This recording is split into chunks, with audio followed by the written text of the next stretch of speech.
I'm looking at this entire framework of the Slum Areas Improvement and Clearance Act, and honestly, it feels like more than just law. It feels like urban transformation.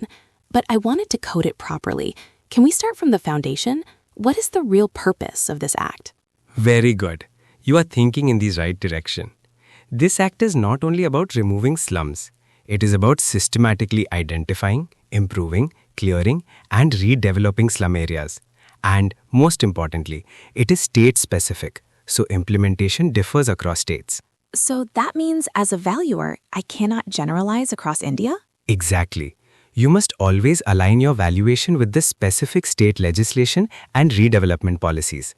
Now, let us unfold the first branch, Declaration of Slum Areas. Who has the authority to declare an area as a slum? The Act empowers local authorities, such as municipal corporations and slum rehabilitation authorities. This empowerment is very critical because once declared, the area comes under special regulatory control. But how do they decide? It can't be random, right? No, it is based on defined criteria. Dilapidated structures, unsafe buildings, overcrowding, excessive population density, lack of amenities, no water, sanitation, unhygienic conditions, health hazards. If these conditions exist, the authority can legally declare the area as a slum. So this declaration itself changes the valuation base? Absolutely.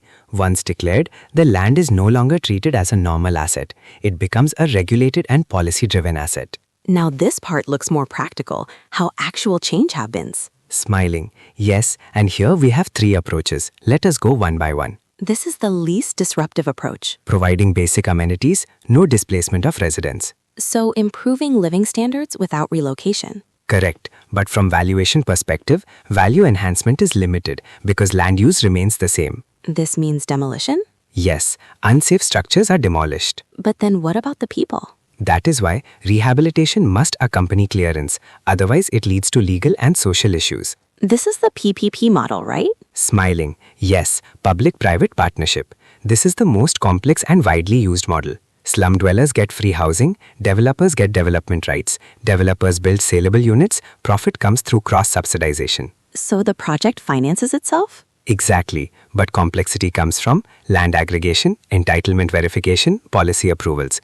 For a valuer, this is not simple valuation, it is feasibility and policy-based valuation. This feels like the most practical part for us. Yes, and many professionals make mistakes here. Compensation is policy-driven, not purely market-driven. So market value alone is not enough? Correct. Government schemes define compensation. Always verify who has appointed you. Authority, developer, court.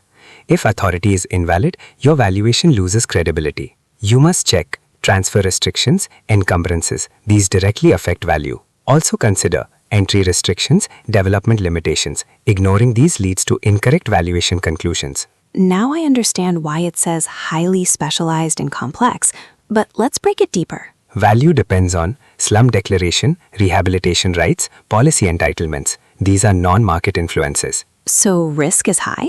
Yes, due to title issues, delays, social resistance, marketability becomes limited. Final value is often based on government-defined compensation, not open market. So if I connect everything, legal declaration defines status, redevelopment defines potential, policy defines value. Very well understood. A valuer here must think beyond numbers. Legal understanding, policy interpretation, risk evaluation. Because you are not just valuing property, you are valuing a complete socio-economic transformation system. This completely changes how I see valuation. It's far more strategic than I thought.